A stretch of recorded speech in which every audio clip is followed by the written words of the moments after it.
இப்போ நம்ம ஃபில்டர் ஃபங்க்ஷனை பற்றி பார்க்க போகிறோம். இந்த மெயின் டேபிளில் இருந்து எனக்கு என்ன வேணும் அப்படின்னா, டோட்டல் அமௌண்ட் வந்து எந்தெந்த ப்ராடக்ட் வந்து கிரேட்டர் தென் 50,000 மேலே சேல்ஸ் ஆகிருக்கோ அது மட்டும் எனக்கு ஃபில்டர் ஆகி வந்துடணும். Equal to filter bracket array வந்து பார்த்திங்கன்னா நம்மளுக்கு மெயின் டேபிளில், அதனால் நான் மெயின் டேபிளுக்கு மட்டும் ஃபுல்லாக செலக்ட் பண்ணிக்கிறேன். கமா இன்க்ளூட் வந்து பார்த்திங்கன்னா நம்மளுக்கு டோட்டல் அமௌண்ட்டு தான் வேணும்னு நம்ம சொல்லியிருந்தோம், அதனால் டோட்டல் அமௌண்ட் செலக்ட் பண்ணிக்கோங்க. இதில் கிரேட்டர் தென் மட்டும் போட்டு மேலே இங்கே நான் 40,000 போட்டிருக்கேன் இல்லையா, அதை செலக்ட் பண்ணிக்கோங்க. செலக்ட் பண்ணிவிட்டு ப்ராக்கெட் க்ளோஸ் பண்ணி என்ன பண்ணிங்கன்னா உங்களுக்கு வந்துடும்.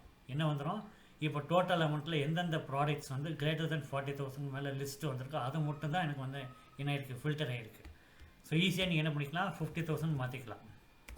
பார்த்தீங்கன்னா 50,000 மேலே ஆகும். இப்போ நான் 70,000 போட்டேன்னா அதுக்கேற்ற மாதிரி அமௌண்ட் காமிக்கும்.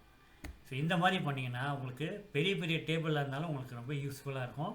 ஸோ இதை நீங்கள் ட்ரை பண்ணி பார்த்துட்டு எனக்கு கமெண்ட் பண்ணுங்கள்.